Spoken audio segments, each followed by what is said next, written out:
सबसे पहले जय श्री राम और जय हिंद। आज हम लोग देखने जा रहे हैं आनंद रंगनाथन का वीडियो इंडिया टुडे में।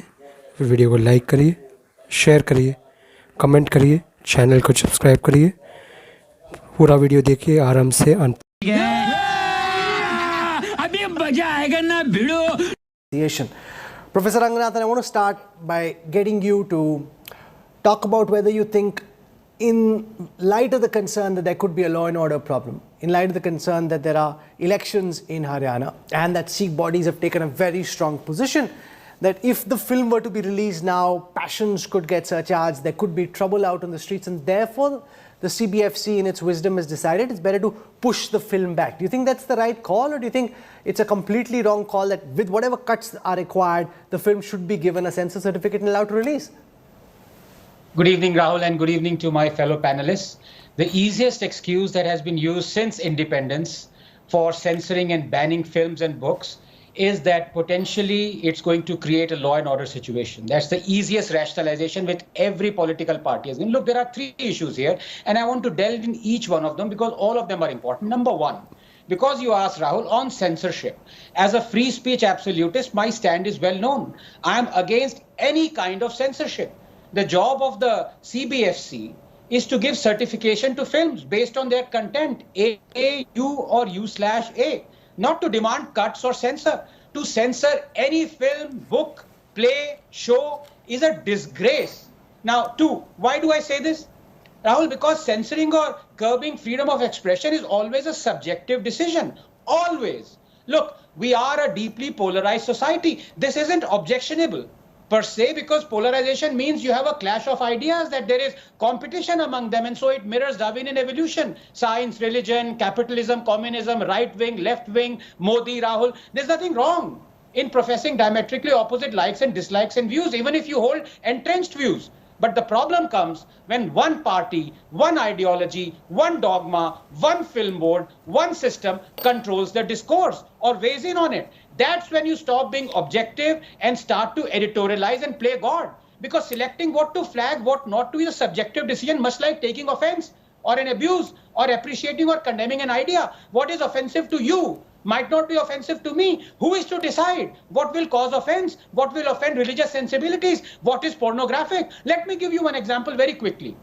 Say there's a film, Rahul, made tomorrow that simply has a man reciting verses. These verses are, polytheists, i.e. Hindus, are the worst of creatures, 98:6. Do not marry polytheist women unless they convert to 221. Do not take disbelievers as friends unless they convert, and kill them if they refuse, 489. Now these are verbatim quotes. No interpretations or contextual. So tell me, should the CBFT decide all this talk of killing and enslaving those who don't convert to Islam is hateful and censor this film?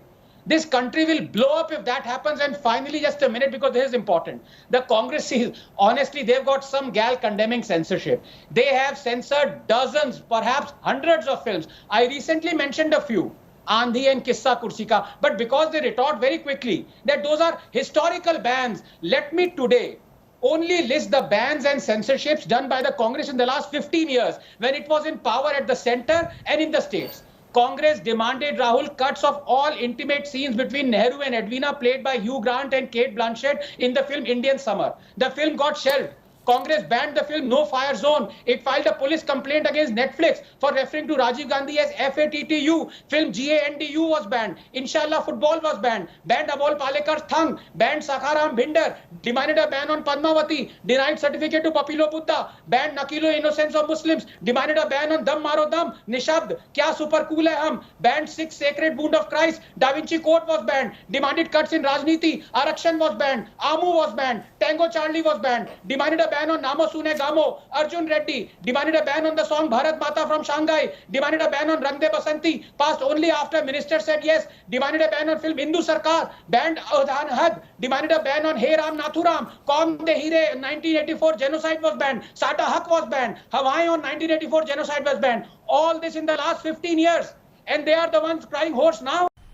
मजा आया और मैं ये जो मजा है हिंदुस्तान के हर व्यक्ति को देना चाहता हूं। दोस्तों वीडियो को लाइक करिए, शेयर करिए, कमेंट करिए, चैनल को ज़रूर सब्सक्राइब करिए और नोटिफिकेशन बेल को भी दबाइए ताकि हमारा वीडियो आप जल्दी से जल्दी देख सकें।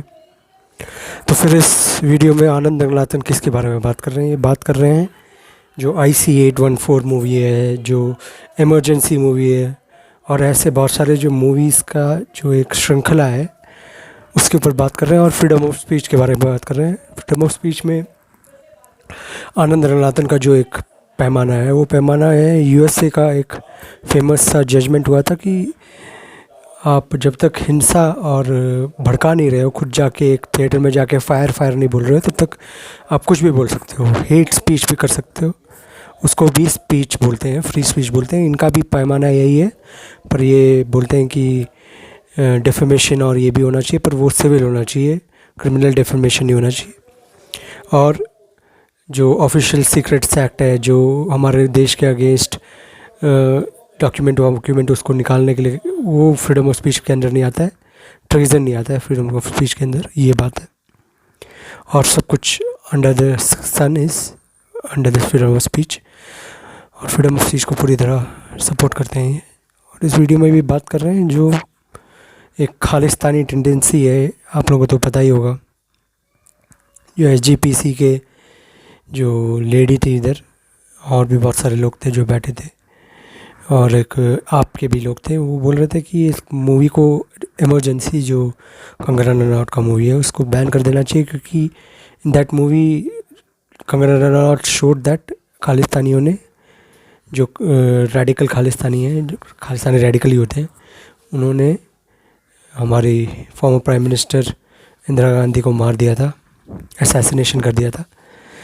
और इस मूवी में इन्होंने ये भी दिखाया है कि भिंद्रन वाले को संत वंत नहीं बोला है, वो एक रेडिकल टेररिस्ट एक्सट्रीमिस्ट था, वो बोला है। और वो पूरे देश के सब लोगों को पता है कि वो है। और जो राइट थिंकिंग और पेट्रियाटिक सिख हैं, जो सिखी हुए बिलीव करते हैं, जो ये जो मैक्सिक्स हैं, वो वैसे सिख नहीं है, जो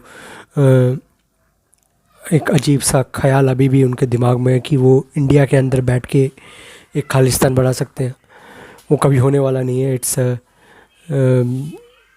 dream which is never going to be fulfilled.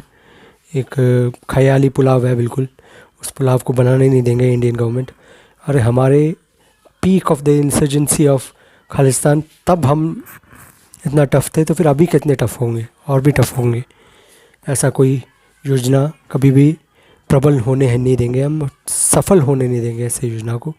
एक बार उसका ब्रंट हमने बेयर किया है, अब दूसरी बार नहीं हो सकता। और मोदी गवर्नमेंट ने पूरी तरह गलती की है। जैसे इस वीडियो में आनंद रंगनाथन बोलते हैं कि ये जो फ्रीडम ऑफ स्पीच को प्रोटेक्ट करने का एक पूरा मौका था उनके पास, कि वो ये मूवी दिखा के पूरी तरह दर्ज कर सकते थे कि ये जो खालिस्तानी हैं, ये they are not good people, they are not patriotic people, they love money of Pakistan. Pakistan से प्यार करते हैं, इसलिए जब खालिस्तान मांगते हैं तो फिर खालिस्तान का कैपिटल शिमला बोलते हैं।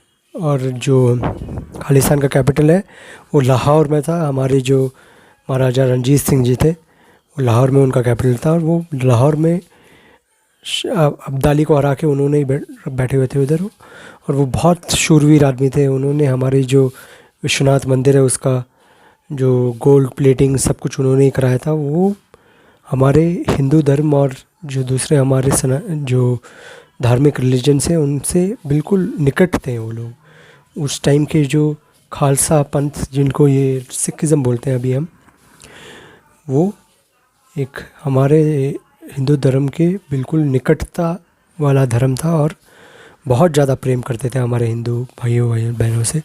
ये जो गलत चीज़ हुआ था 1984 में, जो जेनोसाइड हुआ था, जो एथनिक क्लिनजिंग हुआ था सिखों का दिल्ली में और जो पूरे इंडिया में हुआ था, जो इंदिरा गांधी के मौत के बाद हुआ था, ये एक अनॉमली था। इससे पहले जब भी हमारे सिख भाई बहन हैं वो लड़े, हिंदुस्तान के लड़े, और हमारा जो आर्मी है उसमें सिख रेजिमेंट भी है, सिख लाइट इन्फेंट्री भी है, सिखली। तो फिर हमारा जो पूरा देश का एक वॉरियर क्लास है, उसमें से ये सिख लोग भी एक बहुत प्रबल वॉरियर क्लास में एक है।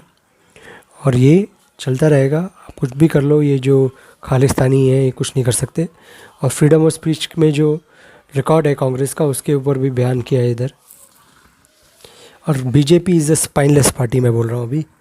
वो अपने ही जो एक लीडर हैं, वो बहुत अच्छा मूवी बनाया उन्होंने, जो ट्रेलर में जो देखने के टाइम लगता है कि अच्छा मूवी बनाया, और उस मूवी को सपोर्ट करने के बजाय वो बैठा हुआ है अपने सेंसर बोर्ड में बैठ के और बैक ट्रैक करता है। ये तो पूरी तरह अपनी जो भी इनके लीडर्स होते हैं उनको ये अंडर द बस डाल देते हैं, जैसे नुपुर शर्मा हो, जिंदल थे, नवील जिंदल, और भी बहुत सारे होंगे, इनका मेरे को नाम याद नहीं है। तो फिर इनका यही एक ट्रैक रिकॉर्ड रहा है, और वो ट्रैक रिकॉर्ड ये अभी बिल्कुल उसी डायरेक्शन में जा रहे हैं। उस डायरेक्शन में नहीं जाने के ये इलेक्शन प्रमाण है उनको, अगर ये इलेक्शन हार रहे हैं क्योंकि इन लोगों ने अपने जो सपोर्टर्स हैं उनको उत्साहित नहीं किया और वो बैठे रहे घर में, और ऐसे ही करते रहेंगे तो फिर वो और भी बैठेंगे। तो फिर आगे देखते हैं क्या होता है दोस्तों। वीडियो को लाइक ज़रूर करिए, शेयर करिए, कमेंट करिए, चैनल को ज़रूर सब्सक्राइब करिए, नोटिफिकेशन बेल भी दबाइए, और हर हर महादेव, जो बोले सोनिहाल, सत श्री अकाल, जय श्री राम, जय हिंद और जय माँ काली। देखते हैं आगे क्या क्या होता है।